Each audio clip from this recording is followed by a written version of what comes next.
Welcome to सनबिग classes. आज के इस वीडियो का टॉपिक है नई शिक्षा नीति 2020।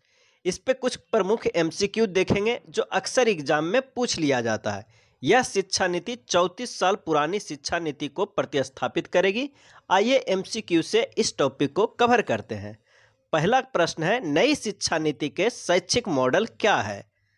10+2+3, 5+5+3+4, 5+3+3+4, 3+3+4+2। और इसका सही आंसर है थर्ड नंबर 5+3+3+4।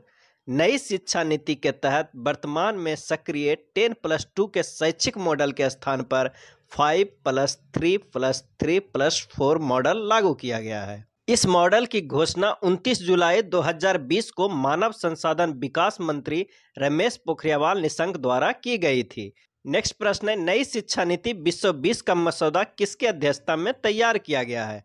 ऑप्शन है कोठारी आयोग, रंगराजन समिति, केलकर आयोग, कस्तूरी रंगन समिति। और इसका सही आंसर है कस्तूरी रंगन समिति।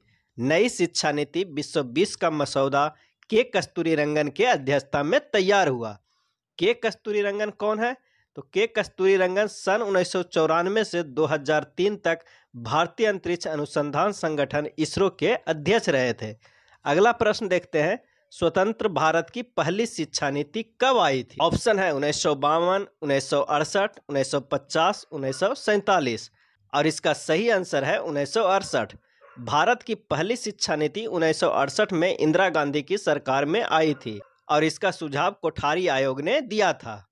अगला प्रश्न देख लेते हैं, स्वतंत्र भारत की दूसरी शिक्षा नीति कब आई थी? पहला के बाद दूसरी शिक्षा नीति कब आई थी? ऑप्शन है 1984, 1986, 1992, 1996। और इसका सही आंसर है 1986। भारत की दूसरी शिक्षा नीति 1986 में राजीव गांधी सरकार में आई थी, जिसके तहत 10+2+3 मॉडल को अपनाया गया था। बाद में 1992 में पीवी नरसिंहा राव ने दूसरी शिक्षा नीति में संशोधन किए थे। नई शिक्षा नीति 2020 वर्ष 1968 और 1986 के बाद स्वतंत्र भारत की ये तीसरी शिक्षा नीति है जो नरेंद्र मोदी की सरकार में आई थी। अगला प्रश्न है, मानव संसाधन विकास मंत्रालय का नाम क्या हो गया है?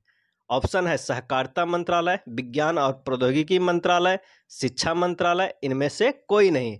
और इसका सही आंसर है शिक्षा मंत्रालय। मानव संसाधन विकास मंत्रालय का नाम बदलकर शिक्षा मंत्रालय कर दिया गया है। रमेश पोखरियाल निशंक प्रथम शिक्षा मंत्री कहलाए हैं और वर्तमान में केंद्रीय शिक्षा मंत्री हैं धर्मेंद्र प्रधान, जिन्होंने शपथ ग्रहण किया था 7 जुलाई 2021 को। अगला प्रश्न है, नई शिक्षा नीति में शिक्षा पर जीडीपी का कितना % खर्च करने का लक्ष्य रखा गया है? ऑप्शन है 6%, 8%, 10%, 4.5%। इसका सही आंसर है 6%।